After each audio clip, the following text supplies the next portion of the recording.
കേരളത്തിലെ മുഴുവൻ രാഷ്ട്രീയ പാർട്ടികളും അഴിമതിക്കാരും സ്വജനപക്ഷപാതികളും ഒന്നിനും കൊള്ളില്ലാത്തവരാണ് എന്ന് പറഞ്ഞിട്ടാണ് അരാഷ്ട്രീയവാദിയായ സാബു ജേക്കബ് 2020 രൂപീകരിച്ചത്. ആ 2020യുടെ നേതൃത്വത്തിലാണ് പഞ്ചായത്ത് തെരഞ്ഞെടുപ്പിലും പിന്നീട് നിയമസഭാ തെരഞ്ഞെടുപ്പിലും പാർലമെൻറ്റ് തെരഞ്ഞെടുപ്പിലും ഇപ്പോൾ ഈ കഴിഞ്ഞ തദ്ദേശ തെരഞ്ഞെടുപ്പിലും മത്സരിച്ചത്. കേരളത്തിലെ കോൺഗ്രസും CPM-ഉം രണ്ട് മുന്നണികളും ഒന്നിനും കൊള്ളില്ലാത്തവരാണ് എന്നുള്ളതായിരുന്നു അദ്ദേഹത്തിൻ്റെ ഈ കഴിഞ്ഞ തദ്ദേശ തെരഞ്ഞെടുപ്പ് വരെയുള്ള ആരോപണം. കോൺഗ്രസിനും അതുപോലെ തന്നെ CPM-നും എതിരായി പറയുമ്പോഴും BJPക്ക് എതിരായും സാബു ജേക്കബ് സംസാരിച്ചിരുന്നു.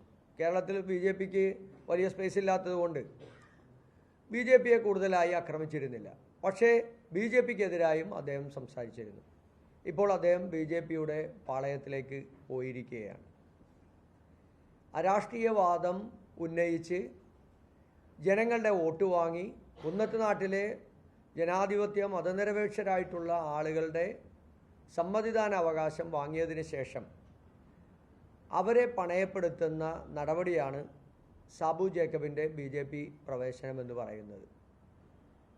NDAയുടെ ഭാഗമായി BJPയുടെ ഭാഗമായി ഇന്ത്യയിലെ വർഗീയ രാഷ്ട്രീയ പാർട്ടിയായി മതന്യൂനപക്ഷങ്ങൾക്കും ദളിതർക്കും പിന്നോക്ക വിഭാഗങ്ങൾക്കുമെതിരായി അതിക്രൂരമായിട്ടുള്ള അക്രമങ്ങൾ നടത്തുന്ന, രാജ്യത്തിൻ്റെ വികസന പദ്ധതികൾ ഇല്ലാതാക്കുന്ന, മതനിരപേക്ഷതയെ തകർക്കുന്ന, ജനാധിപത്യത്തെ തകർക്കുന്ന, ഭരണഘടനയെ അപമാനിക്കുന്ന BJPയോടൊപ്പം സാബു ജേക്കബ് ഇന്ന് ഒരുമിച്ച് നിൽക്കുകയാണ്.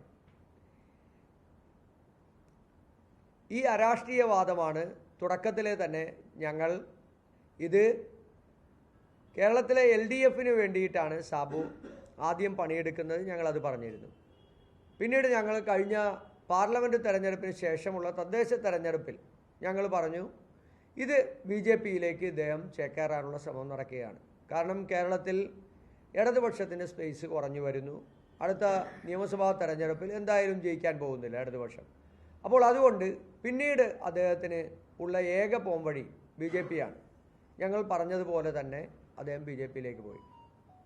ഇന്ത്യയിലെ കോർപ്പറേറ്റുകൾക്ക് വേണ്ടി എല്ലാ സഹായങ്ങളും വഴിവിട്ട് ചെയ്തു കൊടുക്കുന്ന പാർട്ടിയാണ് BJP. അപ്പോൾ സാബു ജേക്കബിന്, ഒരു കോർപ്പറേറ്റ് മുതലാളിയായ സാബു ജേക്കബിന് ഉചിതമായ ഇടം BJPയോടൊപ്പം കൂടുക എന്നുള്ളത് തന്നെയാണ്. അപ്പോൾ സാബു ജേക്കബിൻ്റെ താല്പര്യം കച്ചവട താല്പര്യമായിരുന്നു. ഒരു കോർപ്പറേറ്റ് ആയിട്ടുള്ള സാബു ജേക്കബ് ഏത് തരത്തിലാണ് അദ്ദേഹം ഈ അരാഷ്ട്രീയവാദം ഉന്നയിച്ച് 2020 എന്ന് പറയുന്ന ഒരു പ്രസ്ഥാനം രൂപീകരിച്ചത്, ആ പ്രസ്ഥാനത്തെ ഇനി ജനങ്ങൾ കൈയൊഴിയുകയാണ് എന്ന് മനസ്സിലായപ്പോൾ തൻ്റെ കമ്പനിയുടെ വളർച്ചയ്ക്കും തൻ്റെ കോർപ്പറേറ്റ് വൽക്കരണത്തിനും ഒരു മാർഗം ഇനി BJPയാണ് എന്നുള്ള തിരിച്ചറിവാണ് അദ്ദേഹത്തിനുണ്ടായിരിക്കുന്നത്. ഇത് ഇത്രയും നാൾ ജനങ്ങളോട് പറഞ്ഞ അഴിമതിയോ സ്വജനപക്ഷപാതമോ അല്ലെങ്കിൽ അരാഷ്ട്രീയവാദമോ ഒന്നുമല്ല. ഇത് അദ്ദേഹത്തിൻ്റെ ആമാശയത്തിൻ്റെ പ്രശ്നമാണ്, അദ്ദേഹത്തിൻ്റെ കമ്പനിയുടെ പ്രശ്നമാണ്. അദ്ദേഹം കെട്ടിപ്പൊക്കിയ കോടിക്കണക്കിന് രൂപയുടെ കമ്പനിയുടെ നിലനിൽപ്പിൻ്റെ പ്രശ്നമായിരുന്നു 2020 എന്ന് പറയുന്നത്. കിഴക്കമ്പലത്തെ കുന്നത്തുനാട് ചൂരക്കോട് പ്രദേശത്തെ സാധാരണക്കാരും പാവപ്പെട്ടവരുമായിട്ടുള്ള ആളുകൾ ജീവിക്കുന്ന ഇടങ്ങളിൽ ഈ കമ്പനിയുടെ മാലിന്യ പ്രശ്നം അതിരൂക്ഷമായ പ്രശ്നമായി മാറി ജനങ്ങൾ വലിയ പ്രതിഷേധമുണ്ടാക്കി. ഏറ്റവും അവസാനം കമ്പനിക്ക് അവിടെ തുടങ്ങിയ ഡൈ യൂണിറ്റിനടക്കം ലൈസൻസ് ലഭിക്കില്ല എന്ന് വന്നപ്പോഴാണ് അദ്ദേഹം അവിടെ ഒരു ഭക്ഷ്യസുരക്ഷാ മാർക്കറ്റ് ആരംഭിക്കുകയും അദ്ദേഹം തന്നെ റേഷൻ കാർഡ് പോലെ, സർക്കാർ കൊടുക്കുന്ന റേഷൻ കാർഡ് പോലെ തന്നെ ഒരു കാർഡ് ഉണ്ടാക്കുകയും അത് അദ്ദേഹം അവിടെ നൽകുകയും ചെയ്തത്. അങ്ങനെയാണ് ആദ്യം കിഴക്കമ്പലം പഞ്ചായത്ത് ഭരണം പിടിച്ചത്. അപ്പോൾ അദ്ദേഹത്തിൻ്റെ കമ്പനിയുടെ താൽക്കാലികമായിട്ടുള്ള സുരക്ഷിതത്വം അദ്ദേഹത്തിന് രക്ഷപ്പെടുത്താൻ കഴിഞ്ഞു. പിന്നീട് അദ്ദേഹത്തിന് മനസ്സിലായി ആ പരിസര പ്രദേശങ്ങളിലെ മുഴുവൻ പഞ്ചായത്തും ഇതുപോലെ ഈ ഭക്ഷ്യസുരക്ഷ മാർക്കറ്റിൻ്റെ ഈ വിതരണം ശക്തിപ്പെടുത്തി എല്ലാ പഞ്ചായത്തും പിടിക്കുക എന്നുള്ളതാണ് അദ്ദേഹം രണ്ടാമത് നടത്തിയത്. അങ്ങനെയാണ് കഴിഞ്ഞ 2020 തദ്ദേശ തെരഞ്ഞെടുപ്പിൽ 4 പഞ്ചായത്ത് മടുവന്നൂരും കുന്നത്തുനാടും ഐക്യർനാടും കിഴക്കമ്പലം ഉൾപ്പെടെ 4 പഞ്ചായത്ത് പിടിച്ചത്. 2 ജില്ലാ പഞ്ചായത്ത് സീറ്റുകൾ, 7 ബ്ലോക്ക് പഞ്ചായത്ത് സീറ്റുകൾ ഉൾപ്പെടെ അദ്ദേഹത്തിന് ജയിക്കാൻ സാധിച്ചത്. അപ്പോൾ അദ്ദേഹത്തിന് ഇത്രയധികം പിടിച്ചപ്പോൾ അദ്ദേഹം പിന്നീട് നടത്തിയത് 2021 നിയമസഭാ തെരഞ്ഞെടുപ്പാണ്. ആ നിയമസഭാ തെരഞ്ഞെടുപ്പിൽ ഭക്ഷ്യസുരക്ഷാ മാർക്കറ്റ് ഉയർത്തിക്കാണിച്ച് വൈപ്പിനിലും കൊച്ചിയിലും കോതമംഗലത്തും മൂവാറ്റുപുഴയിലും 8 നിയോജക മണ്ഡലങ്ങളിലാണ് കഴിഞ്ഞ നിയമസഭാ തെരഞ്ഞെടുപ്പിൽ മത്സരിച്ചത്. അവിടെയെല്ലാം ഭക്ഷ്യസുരക്ഷാ മാർക്കറ്റ് ആരംഭിക്കും, ഇതുപോലെ തന്നെ മെഡിക്കൽ സ്റ്റോറുകൾ ഞങ്ങൾ ആരംഭിക്കും, വലിയ വ്യവസായങ്ങൾ കൊണ്ടുവന്ന് 10,000-കണക്കിന് ആളുകൾക്ക് തൊഴിൽ നൽകും. എന്തെല്ലാം വാഗ്ദാനങ്ങളായിരുന്നു, ഒന്നും നടപ്പിലായില്ല.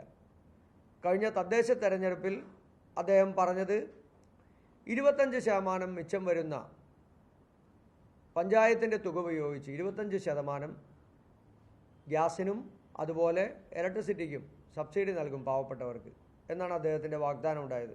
എല്ലാ പത്രങ്ങളിലും അത് വലിയ തലക്കെട്ടോടുകൂടി വരികയും ചെയ്തു. കിഴക്കമ്പലം പഞ്ചായത്തും ബാക്കി 3 പഞ്ചായത്തും ഐക്യർനാട് ഉൾപ്പെടെയുള്ള 3 പഞ്ചായത്തും ഭരണം ലഭിച്ചിട്ടുണ്ട്. ഒരു സ്ഥലത്തും 25% സബ്സിഡി ഗ്യാസിനോ അല്ലെങ്കിൽ ഈ പറയുന്ന ഇലക്ട്രിസിറ്റിക്കോ പാവപ്പെട്ടവർക്ക് ഇതുവരെ കൊടുത്തതായിട്ട് നമുക്ക് ആർക്കും അറിയാൻ കഴിഞ്ഞിട്ടില്ല. അതിൻ്റെ ഒരു പ്രവർത്തനവും നടക്കുന്നില്ല. അപ്പോൾ വാഗ്ദാനങ്ങൾ നൽകുക. ഉണ്ടായിരുന്ന ഭക്ഷ്യസുരക്ഷാ മാർക്കറ്റ് പാർലമെൻറ്റ് തെരഞ്ഞെടുപ്പ് മുന്നോടിയായി തന്നെ അത് അടയ്ക്കുകയും ചെയ്തു. പിന്നീട് അത് തുറന്നിട്ടുമില്ല.